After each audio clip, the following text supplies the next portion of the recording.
بالاخره رسیدیم به کشور باستانی مصر، کشوری که خیلیاتون منتظر دیدنش بودیم. این دفعه سفرمون خیلی فرق داره، با یه برنامه تور گروهی داریم میریم که از همسفرهای اینستاگراممون بودن. اولین سفر گروهیمون هست، قراره بریم باشون آشنا بشیم و کلی با هم دیگه خوش بگذرونیم. توی این ولاگ قراره روز اولمون توی مصر رو بهتون نشون بدیم قبل از رسیدن همسفرها، که میریم شهر قاهره رو یه قسمتایشو بگردیم. قسمت قدیم شهر قاهره، موزه مومیایی‌ها و یه شهر شبیه سازی شده مصر باستانی، اینا رو میریم بهتون نشون میدیم. اصل شهر قاهره بازار محمد رضا شاه میمونه برای ولاگ آخرمون از مصر که برمیگردیم به شهر قاهره، پس منتظر اونا هم باشید. اگه سابسکرایب نکردین همین الان دکمه سابسکرایب رو بزنین که ولاگ های بعدی رو هم از دست ندین. و در ولاگ بعدی میریم با همسفرامون آشنا میشیم و سفرمون رو به قسمت‌های مختلف مصر شروع میکنیم. حالا فعلا بریم قسمت شهر فسطاط، قدیمی ترین قسمت قاهره رو با هم دیگه ببینیم. من نیکا هستم. من حسین. از کانال پرشین اکسپلورر. با ما همراه باشید.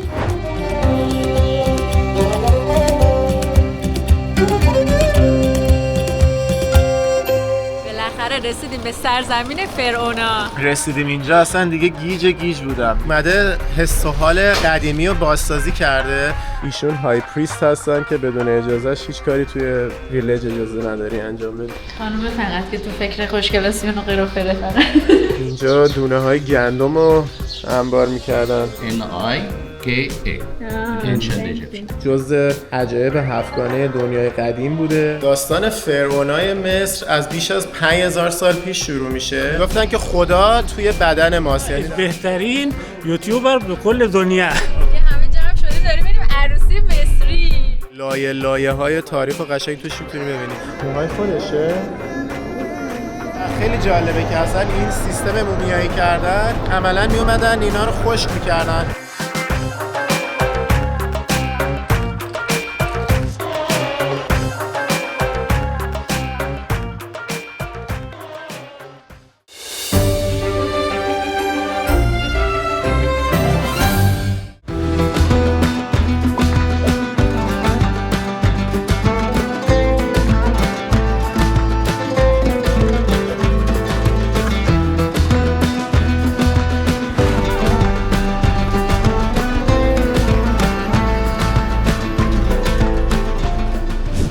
رسیدیم به سرزمین فرعونا.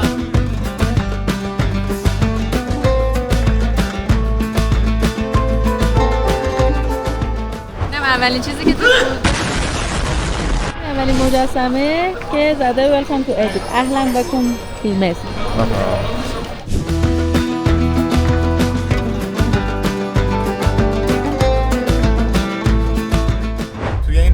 بزرگ نشستیم داریم میریم سمت هتل. این ماشینا هم از طرف تورمون، تور مصر و مراکشمون هماهنگ کردن فانوس ترافل، چون فقط ما بودیم ما الان میرسیدیم دیگه، داریم دوتایی با این ماشین به این بزرگی میریم و مناظر شهر رو میبینیم. اینقدرم آفتاب زیاده که مجبور شدیم روز دو تا صندلی جدا بشینیم که آفتاب بهمون نخوره.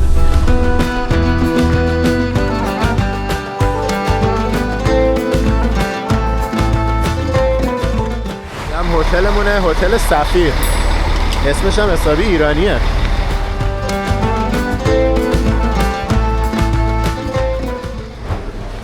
عجب هتلیه ها. آره. حالا تا این راهنمامون کارای هتل رو انجام میده گفتم یه نشون بدم هتل رو بهتون که چه هتل خوشگلی هم گرفتن برامون. اینجا اولین جاییه که قراره تمام دوستان عزیزی که همسفرهای پیج اینستاگراممون بودن اینجا با ما ملاقات کنن و از همین هتل شروع میکنیم گشت و گذار مصرمون رو با شما عزیزان. اگه هنوز اینستاگراممون رو ندارین پیشنهاد میکنم پیجمون رو دنبال بکنید که از این جور برنامه‌ها ریختیم بتونید با خبر بشید.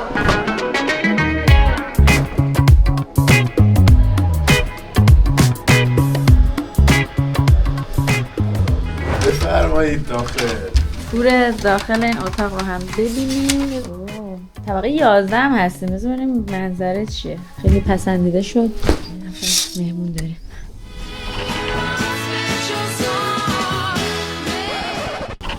اینم از منظره بالکن ما و استخر. خب دیگه منظره استخر رو داریم، پارک بازی و شهر. خیلی منظره خوبیه، من که راضیم. چطور بود منظره؟ عالی. خب اینم از دستشویی و حمام که اینم حسابی مرتبه. الان جون میده من برم اینجا یه تنی به آب بزنم و استراحت بکنم. چی داریم؟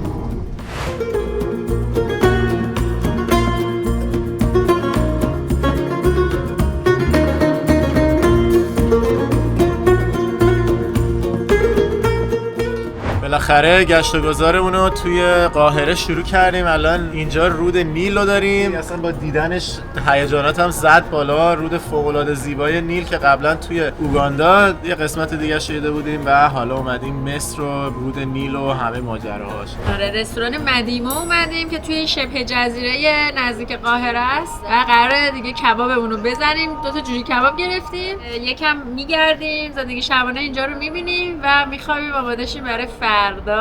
مثلا امروز با اون که ساعت 11 صبح رسیدیم تا اومدیم بیایم بیرون تاریک شد دیگه. انقدر که تو عراق برنامه فشرده بود. همش صبح زود میزدیم بیرون. شباش هم بعد کار میکردم. کلا شبی 3 ساعت خوابیده بودیم دیگه. حسابی خوابیدم. رسیدیم اینجا اصلا دیگه گیج بودم. واقعا احتیاج داشتم و با اون که چند ساعت از روزمون هدر رفت ولی اینجا جالبش یه ذره انرژی گرفت. توی عراق فهمیدیم که عربی قدیمی بدون نقطه. این رستورانی هم که اومدیم اسمش مدیموه که بدون نقطه هم نوشته. یه حالت این رستوران سنتیه که دیگه حالا ما پیدا کردیم ریویوهاش خوب بود و اومدیم.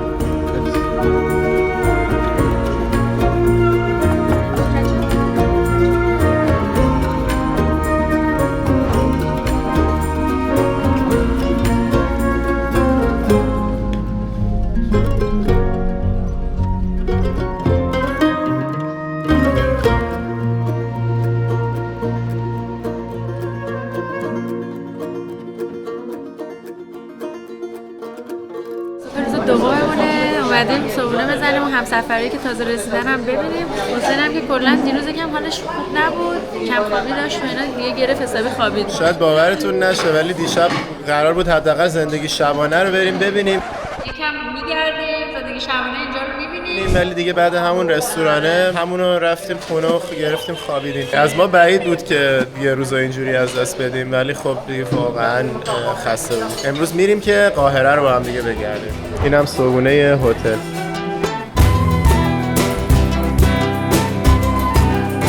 فقط پروسه عسل سازیشون رو ببینین. از اینجا آب میشه عسل میاد اینجا. این عسل خوردن داره.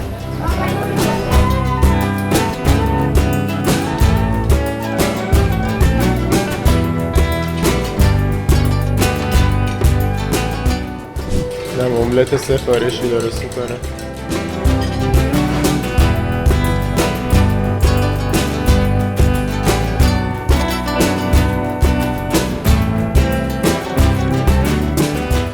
مقصد اولمون امروز دهکده فرعونه.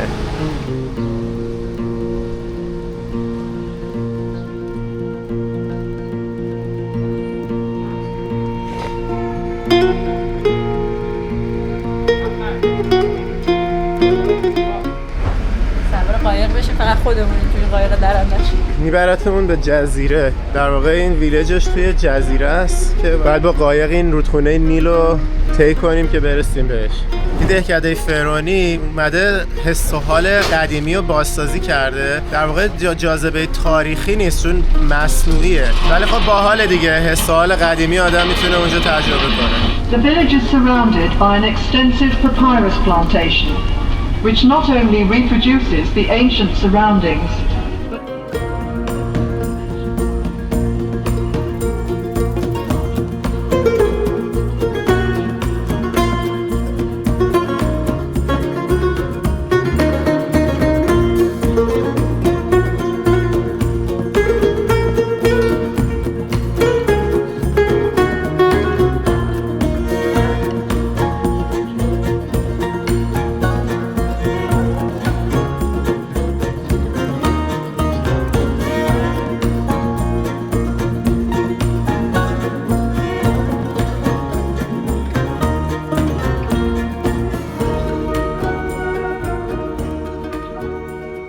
Eventually, he became a prophet who led his own people, the Hebrews, out of Egypt. حضرت موسی بوده. تو 3 دقیقه آینده قراره به صورت تصویری با انواع و اقسام شغلای مصر باستان آشنا بشیم. این قسمت رو بی کلام براتون میذاریم که ببینید و تو حال و هوای قدیم قرار بگیرید.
تور قایق تموم شد، حالا داریم میریم تور زمینی رو شروع کنیم. ایشون های پریست هستن که بدون اجازهش هیچ کاری توی ویلیج اجازه نداری انجام بدی. This is the first hall. It's called the open court. It was roofless to let the sunrise enter the temple. The priestess used to put the statues of God in these books here during the festivals only. اینجا اتاق خداست.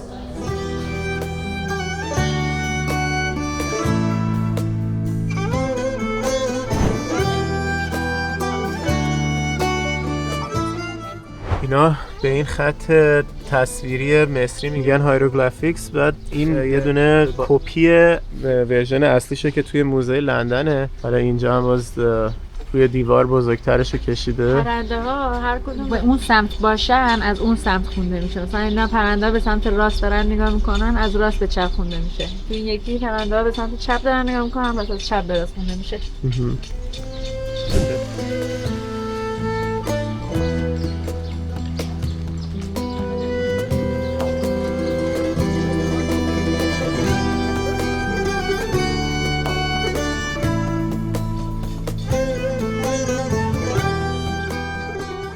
باحاله، قشنگ خونه رو بازسازی کرده. یک کفتر بازی میکنه مزرعه دارشون.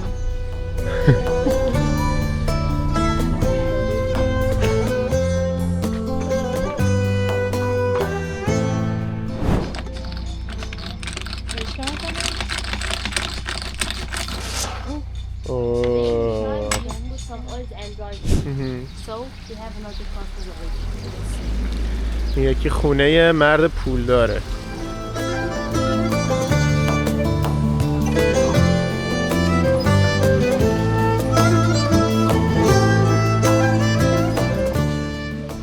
خانم پول داره. همش تو فکر قروفه رو خوشگلاشون. This is the furniture they used to have. این هم مبلمانشونه. خانم فقط که تو فکر خوشگلاسیون و قروفه رفتنه. شرجه کلیدی رشیش.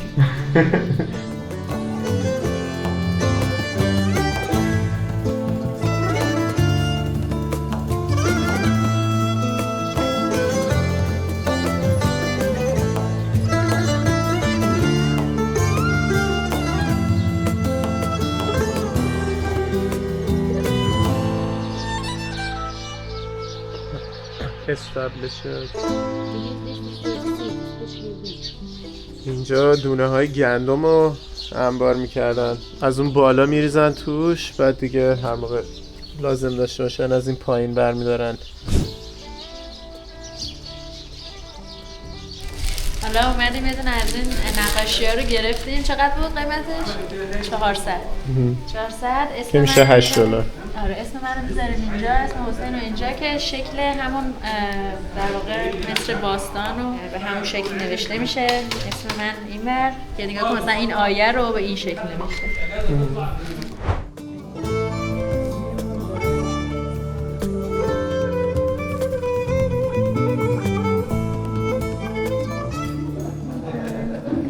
N-I-K-A.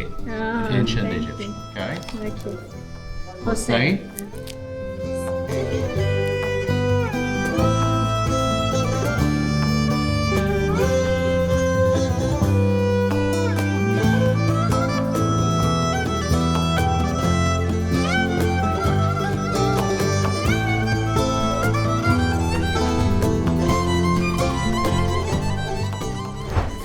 Hussein.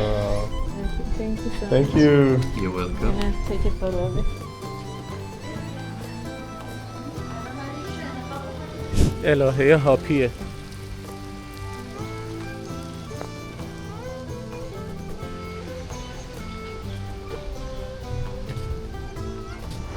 این هم یه نمونه ای از داخل این ساختمونای فرعونا که اصلش حالا بعداً توی اقصر میبینیم.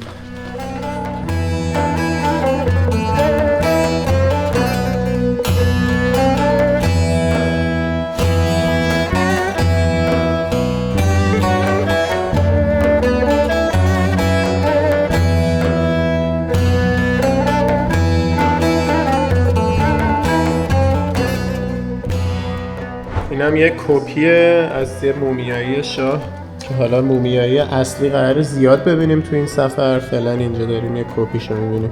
همیشه با کلی جواهر و زیورالات اینجا خیلی شدن.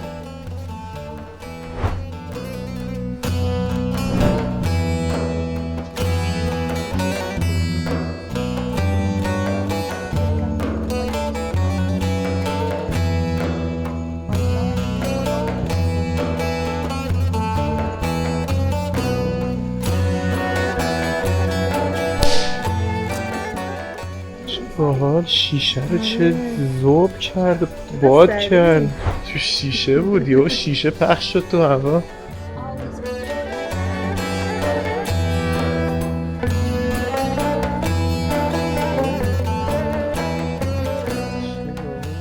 اینجا هم قسمت موزهشه که 6 تا موزه داره این پارک یا این دهکده که یکیش اسلامیه، اینی که ما الان توشیم قسمت موزه اسلامیشه، مربوط به تاریخ دوران اسلامه. این داره زمانی رو نشون میده که اسپانیا دست مسلمونا بود، اندلوسیا.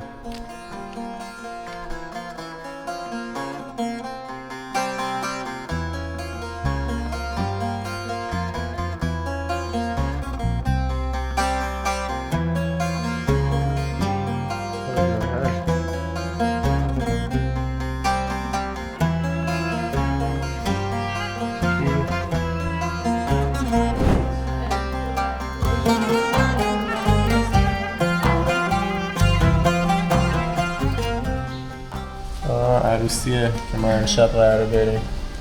This is Subua. Subua is celebrating the new baby in his 7th day. جشن به دنیا آمدن بچه. این قسمتش کلا موزه میراثه و قسمت‌های مختلف فرهنگ رو به نمایش گذاشته.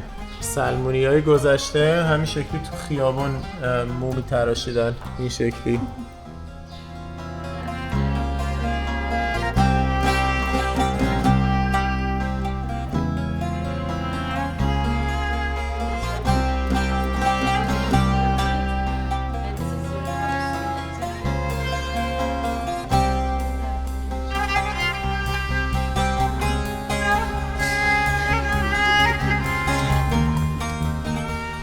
تبلیغات قدیمی توی مصر.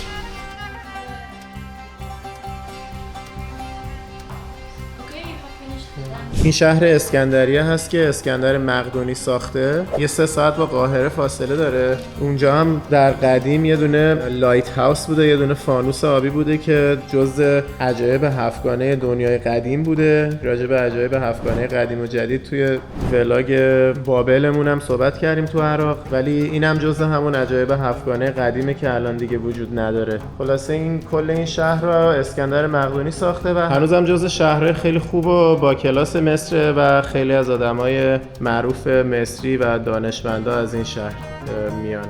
اینم یک کتابخونه است که تو شهر اسکندریه هست و میگن که این اولین دانشگاه دنیا هم هست، یعنی هم کتابخونه است هم دانشگاهه. اسکندر مقدونی قبل از اینکه بمیره توی شهر بابل و دقیقاً جایی که اسکندر فوت کرد رو توی شهر بابل رفتیم فیلم گرفتیم. اگه ندیدین توی ولاگ بابل و کربلا میتونین ببینید.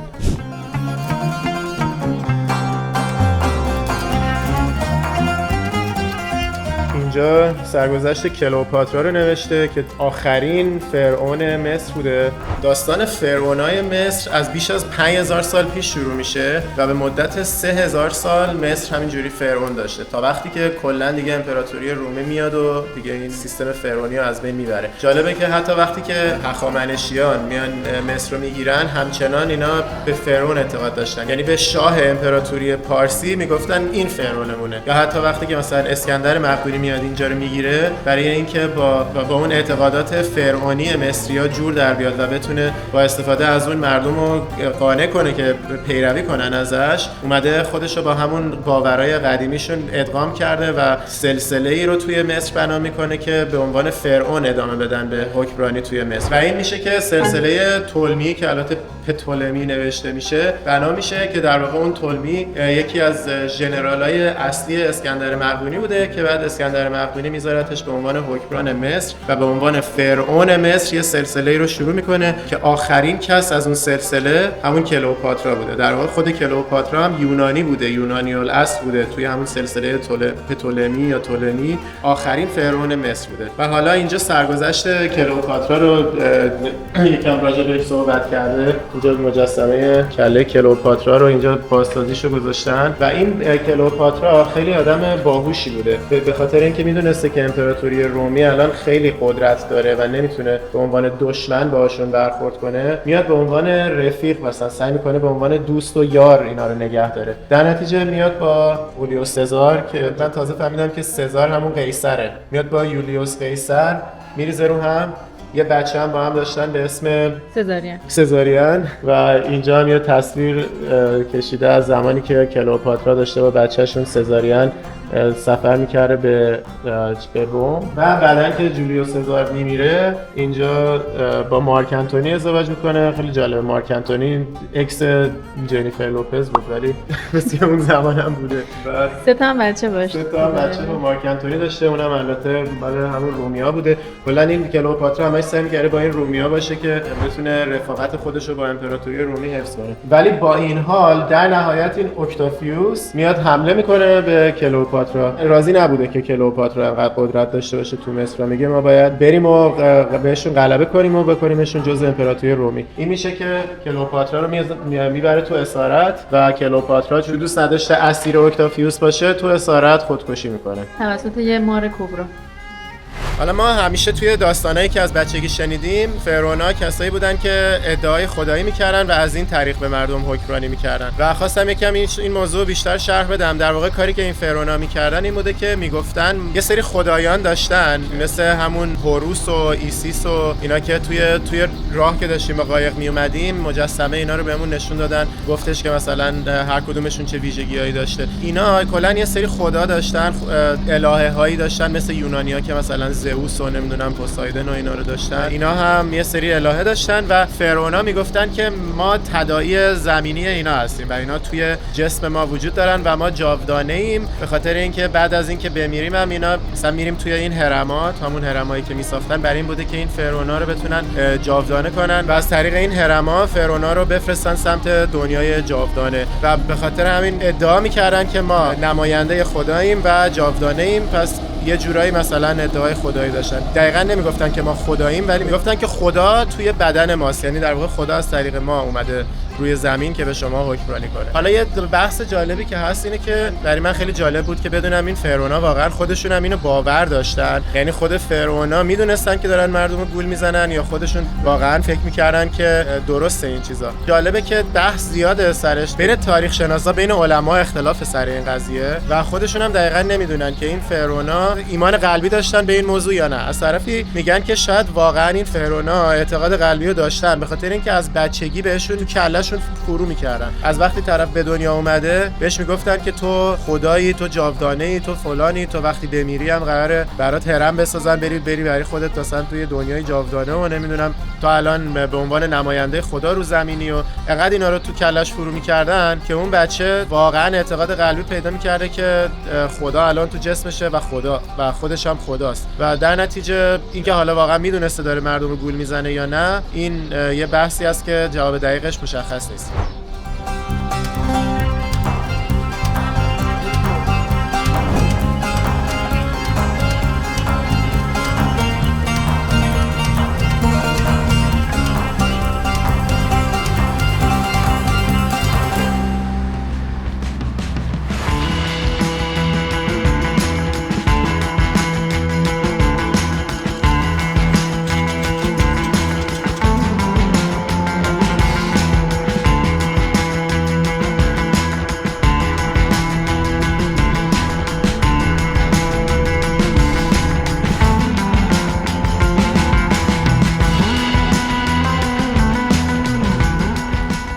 حالا اومدیم شهر یا منطقه فسطاط رو ببینیم که قدیمی ترین منطقه شهر قاهره است و حالا راجبش براتون توضیح میدم.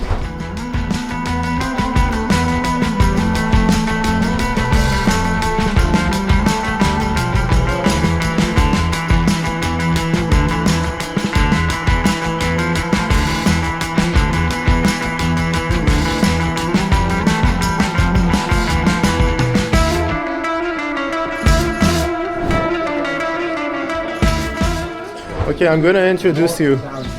بچه‌ها ایشون ولید یکی از بین همراه‌های یوتیوبمون بود که همیشه هم کامنت میذاشت رو همه ویدیوهامون. بعد دیگه وقتی فهمید داریم میایم مصر، خودش مصریه، جالبه مصریه ولی همه ویدیوهامون از بهترین یوتیوبر به کل دنیا. اوکی، درود به مرامت، درود به عظمتت، درود به هم بزرگیت، به جسارتت، به شجاعتت.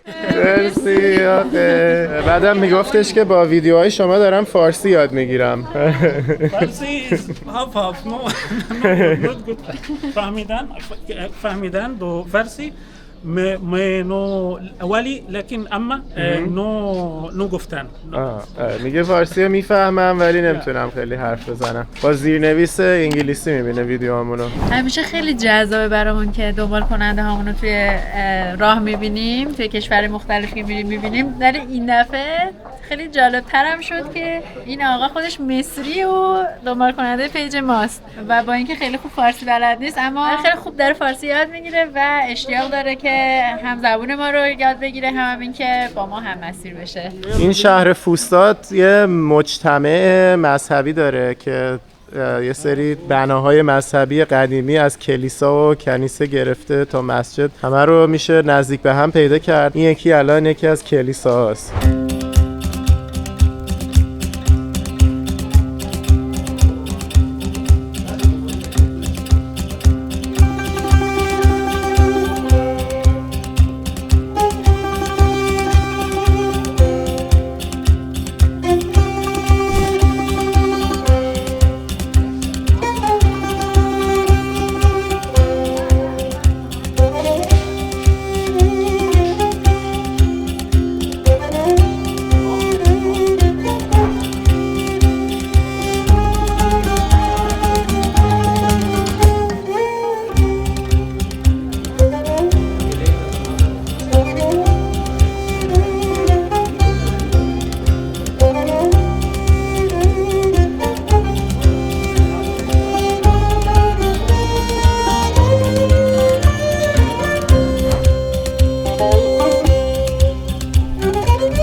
معبد عذرا ها، همونی که میگن سلام علیکم سلام علیکم سلام علیکم عذرا خانم یا الله. سلام علیکم والده مش ماشاءالله این برون برش ننداز آخ من بمیرم منو سر لج ننداز.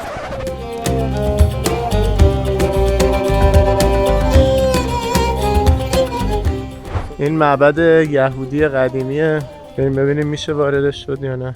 اینم داخل معبد یهودی، بهش میگن سیناگوگ. من همیشه فکر میکنم کنیسه به معنی معبد یهودی هست، یعنی کلیسای یهودی ها میشه کنیسه، ولی الان دیدم اینجا کنیسه رو برای همون کلیسا نوشتن، معبد یهودی رو فقط نوشتن معبد.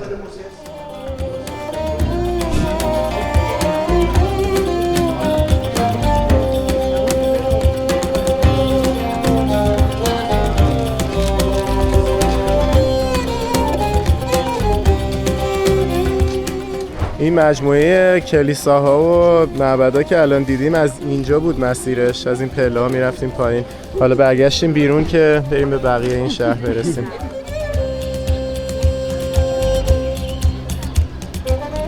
اینجا قلعه بابیلونه. جالبه که اسمش خب همون هم اسم بابیلون عراقه که راجع بهش مفصل صحبت کردیم تو ولاگای عراق، ولی اینو رومیا اومدن اینجا ساختن 2000 سال پیش و اسمشو گذاشتن فورترس آف بابیلون. حالا چیزی که جالبه اینه که این شهر قاهره خیلی لایه های تاریخ و قشنگ توش میتونی ببینی. از اون طرف شهر جیزه که خب شهر قدیمیه، دقیقاً چسبیده به قاهره، همه اون اهرام توشن و بیش از 5000 سال قدمت داره. بعد خود شهر قاهره 800 سال بعد از مسیح تازه افتتاح شده، ولی از اون طرف این شهر فوستاد که این پایینه بخش عمده‌اش مثلا سال 640-50 میلادی ساخته شده که به عنوان اولین پایتخت عرب مصر به حساب میاد و با اون که 640-50 سال بعد از مسیح این شهر فوستاد تأسیس شده، این قلعه مال 600 سال قبل از اون بوده. یعنی این قلعه رو رومیا ساختن و یه ذره و یه سکونتی اطرافش ایجاد شده بوده تا اینکه مثلا 600-700 سال بعدش این شهر فوستاد تازه مسلمان‌ها تأسیس میکنن و به عنوان اولین پایتخت عربی و اسلامی مصر این چیز میشه، تأسیس میشه. و حالا تازه مثلا یه 100 سال بعد از اون اصل شهر قاهره تشکیل میشه که حالا راجع به اونم باز صحبت میکنیم. ولی خیلی جالبه، هر تیکه از این ناحیه رو که نگاه کنی میری تو جیزه و مال 5000 سال پیشه، میای اینجا یه تیکش مال 2000 سال پیشه، یه قسمت دیگهش مثلا تاریخش برمیگرده به 1300-400 سال پیش، باز دوباره برمیگرده میای تو خود قاهره، باز دوباره یه قسمت دیگه از تاریخ. همجوری لایه‌های مختلف تاریخ رو میتونی تو این شهر قاهره ببینی.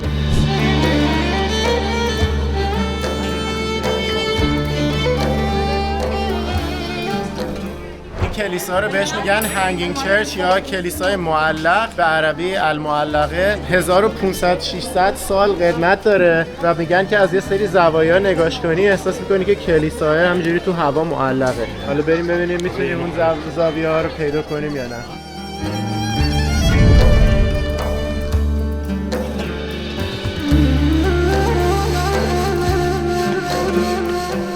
ببینید کنیسه رو برای کلیسا استفاده میکنن اینجا.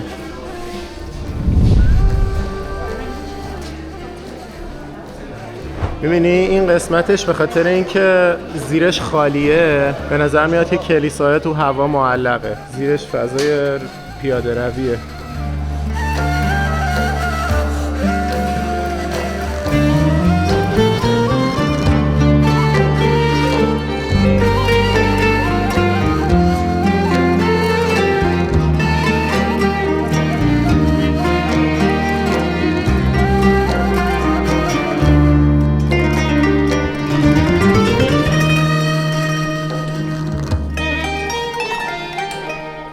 من یقین دارم این آقای شمشیر سامورایی توی لباسش قایم کرده. خیلی خدای شبیه سامورایی.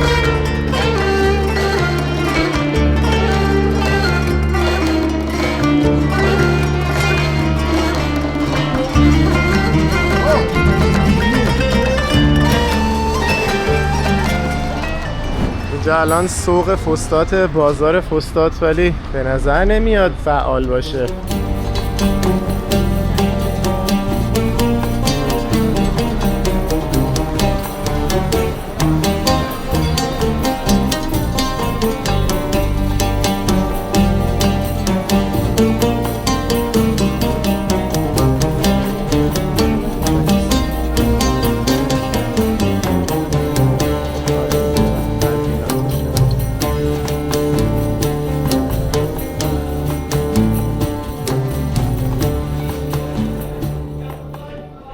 بازار خسته ایه. آره. حالا یه بازار خیلی خفن هست توی وسط قاهره قدیم. اون حالا قراره که آخرین روزی که قاهره هستیم بریم ببینیم با برنامه تورمونه. ولی حالا اینایی که امروز اومدیم ببینیم مثل اینکه خیلی به اون شدت چنگی به دل نمیزن. اصلش همون بازار اصلی است. یه توک توک گرفتیم که ببرتمون موزه.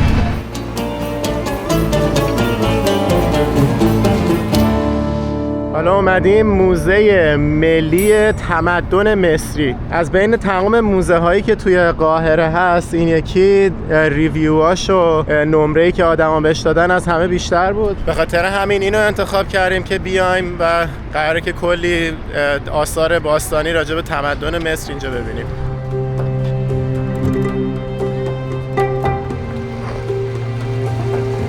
ورودی این موزه برای خارجی‌ها نفری $10 بود، برای خود مصری‌ها نفری $1.5.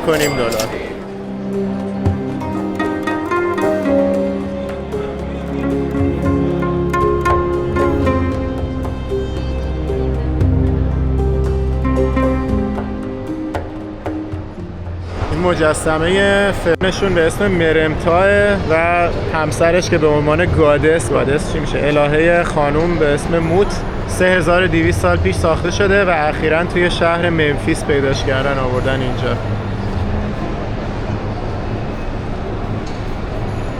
این هم یه مجسمه ابوالهول. کلاً به این مجسمه ها میگن ابوالهول. حالا تعدادشون هم زیاده با سایزهای مختلف، ولی این یکیشه که مال حدوداً 4000 سال پیشه.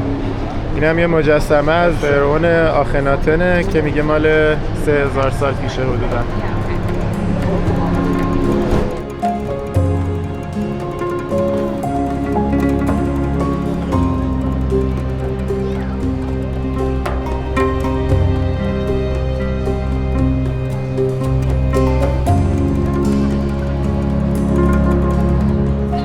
میریم توی بخش مومیایی ها، المومیاوات الملکیه، رویال مامیز.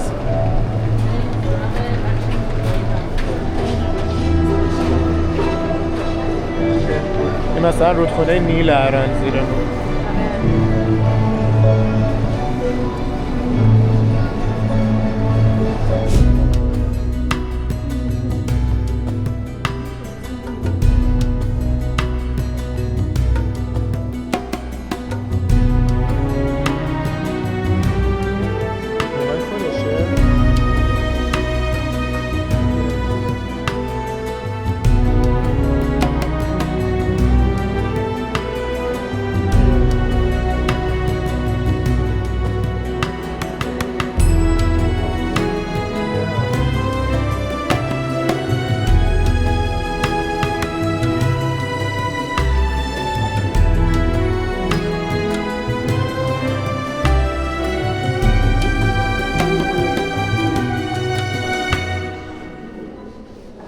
دستاشون هم همش اینجوریه.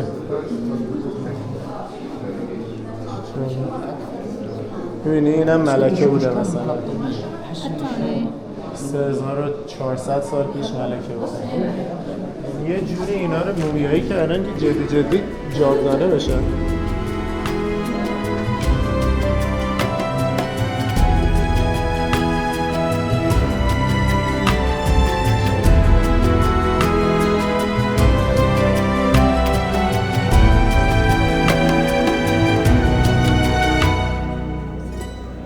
حالا تو عمرم مومیایی ندیده بودم، یهو اینجا مومیایی بارون شدیم. چقدر مومیایی! فکر کن تازه همه اینا فرعون بودن، تک تکشون فرعون دوران مختلف بودن. آره اونم 3-4 هزار سال نگرشون داشتن این مدلی. یعنی فکر کن چقدر وقتی جنازه ها سالم موندن در طی 3000 سالی که فرعون ها وجود داشتن که میشه از 5000 سال پیش تا 2000 سال پیش، چقدر اینا فرعون مومیایی کردن که الان یه عالمه‌شو که تازه پیدا شده میتونیم اینجا ببینیم.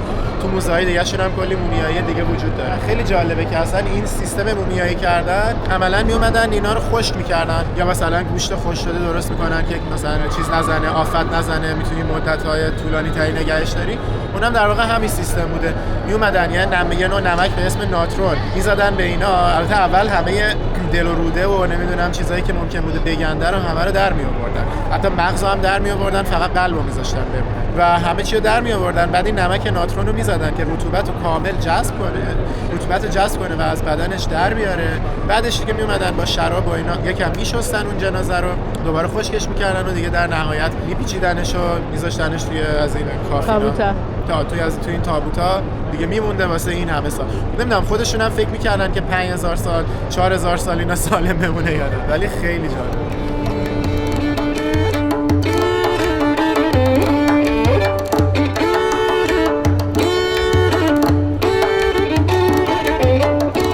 این هم بخش اسلامیشه، بخشی از موزه تمدن مصری.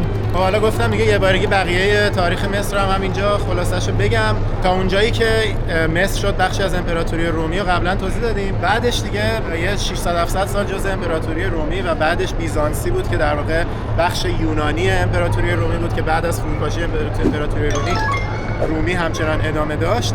مصر جزء همون بیزانسی بود تا زمانی که دیگه اسلام اومد و دیگه اسلام که اومدن اینجا رو گرفتن و دیگه آروم آروم عربشون کردن و دیگه مسلمون شد و عرب شد و دیگه اون زبونای باستانیشون از بین رفت و عربی شد زبون غالب اینجا. خلفای اسلامی مثل امویان و عباسیان و فاطمیان بر اینجا حکومت کردن. فاطمیان همونایی بودن که شهر قاهره رو تأسیس کردن و اسمشو گذاشتن قاهره و دلیل اینم که اسمشو گذاشتن قاهره اینه که قاهر به معنی غلبه کننده، پیروز شونده هست. لقب سیاره مریخ هم هست. میگن زمانی که قاهره رو تأسیس کردن کره مریخ توی آسمون قابل دیدن بوده، قابل رؤیت بوده و به خاطر همین اسم شهر رو میذارن قاهره. خلاصه دوران اسلامیش یه مدت تحت تسلط خلفای اسلامی بود. بعدش دیگه عثمانی‌ها اومدن اینجا رو گرفتن و دیگه چند صد سال دست عثمانی‌ها بود تا اینکه امپراتوری عثمانی فروپاشید. اینجا دیگه افتاد دست انگلیس یه مدت، بعدش استقلال خودش رو گرفت، یه پادشاهی تأسیس کردن، بعدش دوباره انقلاب شد و یه نظام جمهوری تشکیل شد اینجا. یه 30 سالی دست اونا بود تا اینکه بعدش انور السادات اومد. فرد ضد کمونیسم بود و آدمی است که محبوبیت خیلی زیادی داره تو مصر به خاطر تغییرات خیلی مثبتی که ایجاد کرد تو مصر. همچنین انور السادات رفیق خیلی صمیمی محمد رضا شاه بود. به خاطر همینم محمد رضا شاه وقتی از ایران خارج شد انور السادات بهش پناه داد و از همونجا بود که روابط جمهوری اسلامی با مصر کدر شد و هیچ وقت هم بعدش خوب نشد.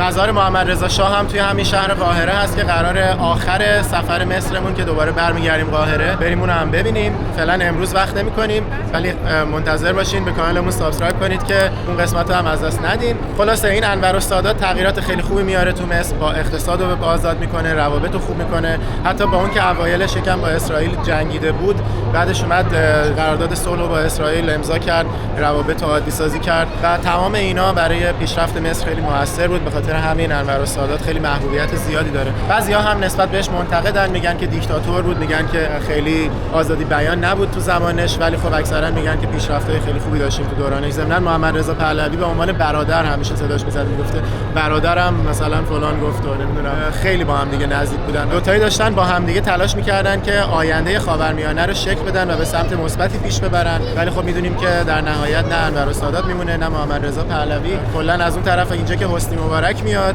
30 سال دیکتاتوری خیلی شدید ایجاد میکنه تا اینکه تو مصر انقلاب میشه، ایران هم که جمهوری اسلامی میشه و کلا اون مسیری که داشته پیش میرفته کلا دیگه از مسیر خودش خارج میشه.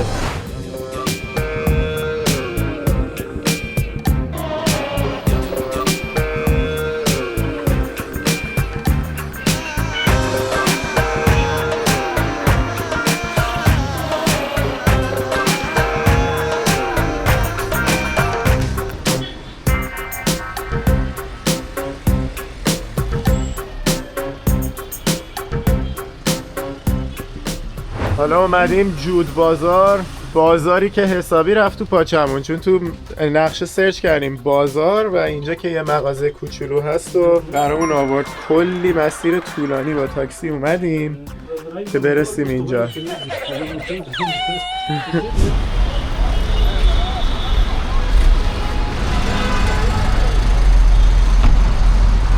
اینجا الان تو محله مهندسین داریم قدم میزنیم. همینجوری همه دارن دارن بوق میزنن. خیلی جزء جاهای خیلی شلوغ قاهره است. بیرون قاهره اصلی سمت شمال غرب شمال شهر جیزه است. جزء جاهای گرون و با کلاسش هم به حساب میاد. حالا اومدیم اینجا یه مغازه چیزی پیدا کنیم، یه بازاری چیزی.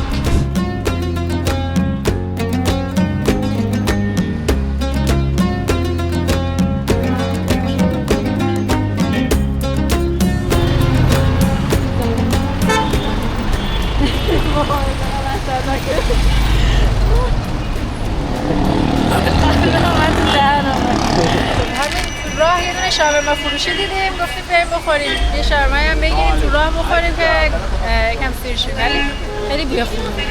از قلب شام. تبلیغاتش هم خیلی جذابه. خیلی طول کشید. الان ما یه 20 دقیقه منتظریم، هنوز آماده نشده غذامون. یعنی اگه اینا هیچ کدومش مال ما نباشه دیگه من یکی بیخیال میشم غذامون. 932 493.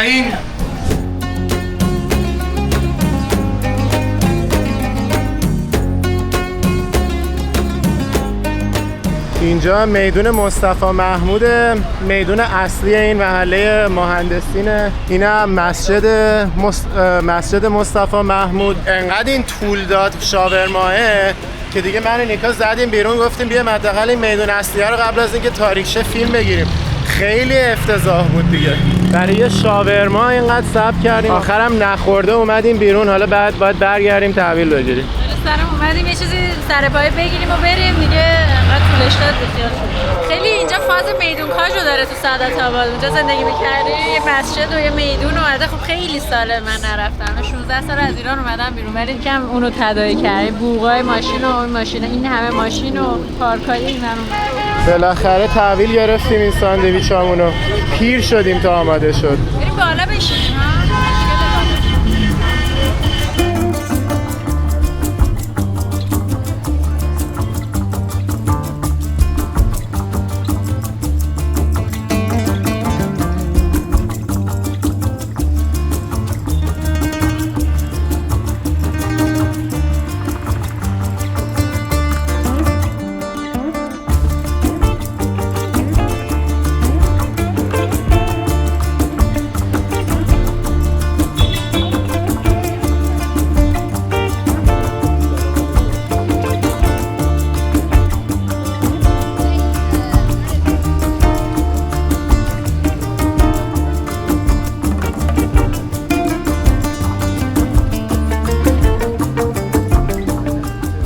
برگشتیم هتل. من اومدم اینجا نشستم با آقا ولید، صحبت کردیم راجع به روابط ایران و مصر و راجع به خیلی مسائل دیگه، شرایط زندگی توی مصر و اینجور چیزا که خلاصه‌شو براتون بازگو میکنم دیگه. الان وقت خدافظیه، میرم که آماده شم برای عروسی. خیلی اطلاعات خوبی ازش گرفتم. توی این گفتگو با ولید در مورد روابط ایرانی‌ها و مصری‌ها صحبت کردیم. ولید میگفت دلیل اصلی روابط کدر بین دولت‌ها و ویزا ندادن به ایرانی‌ها اختلاف مذهب است. میگفت مدیای رسمی مصر همیشه از تندرو بودن شیعه ایرانی‌ها میگه و میگه اونا قصد دارن افکار خودشونو به کشورهای سنی غالب کنن. میگن به اصحاب پیامبر مثل عمر و به همسر پیامبر عایشه توهین میکنن و به خاطر همین اجازه ورود بهشون نمیدن. اما میگفت اکثر مردم عادی مصر این حرفا رو در مورد مردم عادی ایران باور ندارن و فکر نمیکنن که مردم ایران میخوان افکار خودشونو به کسی غالب کنن. البته باید بگم که خودمونم تجربه خوبی از برخورد با مصری‌ها داشتیم و وقتی میگفتیم ایرانی هستیم هیچ وقت انرژی منفی احساس نکردیم. صحبت بعدیمون در مورد انقلاب بهار عربی در مصر بود و پیامدش. میگفت که انقلاب کشور خیلی عقب انداخت، چون بعد از انقلاب کشور هرج و مرج شد و تا مدت زیادی گرداننده درستی نداشت. ساختمونا بی‌نظم ساخته میشدن و معلوم نبود اقتصاد کی داره کنترل میکنه. کلا طبق تحقیقاتی که کردم تنها کشوری که تونست تو بهار عرب انقلاب کنه و شرایط بهتری از قبل به دست بیاره تونس بود که تو ولاگای کشور تونس بیشتر به این موضوع میپردازیم. در نهایت در مورد انور السادات رئیس جمهور سابق مصر و دوست و رفیق محمد رضا شاه صحبت کردیم. برای اکثر مصری‌ها انور السادات یک قهرمانه و بهترین رئیس جمهور مصر بوده. اونو به عنوان کسی میشناسن که به اسرائیل اجازه نداد شبه جزیره سینای رو از مصر جدا کنه و همچنین با اسرائیل صلح کرد و برای کشور آرامش به ارمغان آورد و برنده جایزه نوبل صلح شد. اما به خاطر همین صلح عده‌ای اونو به چشم خائن میبینن و به همین دلیل هم بخشی افراطی از سازمان برادران مسلمان معروف به جهاد کنندگان مصری اونو در جشن سالگرد پیروزی مصر به قتل رسوندن. تجربه من از صحبت کردن با خیلی از مصری‌ها این بوده که خدمت‌های خیلی زیادی به کشور کرده. به خاطر همین میگم روحش شاد.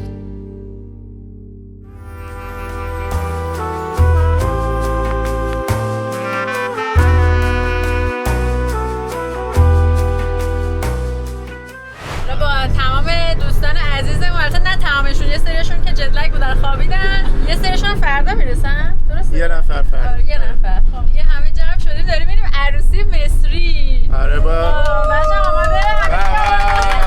با همسفرامون همین الان آشنا شدیم، ملاقات کردیم و قراره که حسابی با هم دیگه رفیقیم. ماشاءالله از آمریکا و استانبول و دبی و امارات یعنی انگلیس و ایران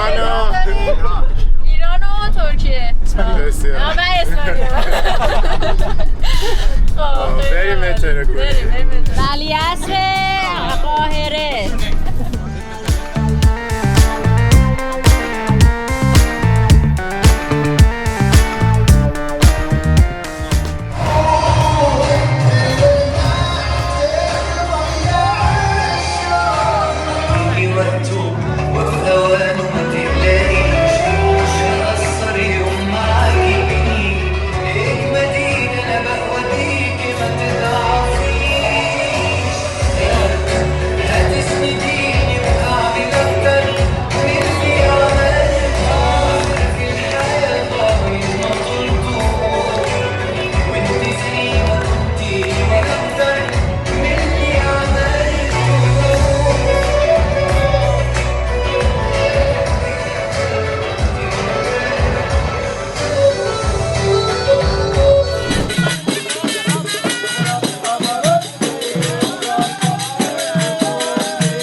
اتفاقی که افتاد، ما آخرش ما رو راه ندادن توی عروسی، تا دم درش رفتیم، 1 ساعت و خورده هم تو اتوبوس منتظر بودیم. آخر اومدن گفتن نمیتونیم بریم، به خاطر اینکه اینا اومده بودن عروسی رو توی یه دونه پایگاه نظامی توی محل نیروهای مسلح و اینا گرفته بودن عروسی رو. دلیلش رو آخر نفهمیدیم که چرا حالا اونجا گرفته بودن. احتمالاً مکان خیلی خوبی بوده، ولی خب از طرفی همین باعث شد که حساس بشن روی اینکه یه اتوبوس پر ایرانی با ملیت‌های مختلف داره وارد میشه. و حالا همین شد که این رئیس اون محل اجازه نداد ما وارد شیم، هرچند که خود دومات حتی پاشد اومد بیرون، دم اتوبوس ازمون استقبال کرد و کلی تلاش کرد که ما رو ببره تو، آخرم نتونست. خلاصه پاشدیم اومدیم همه گروهی یه رستوران مصری که اینجا دوره هم باشیم دیگه. شب اولمون با هم به این شکل طی شد. از فردا میریم برای ماجرای اصلی مصرمون. هم از افراد نامداری که اومدن این رستوران: Her Majesty شهبانو فرح دیبا پهلوی.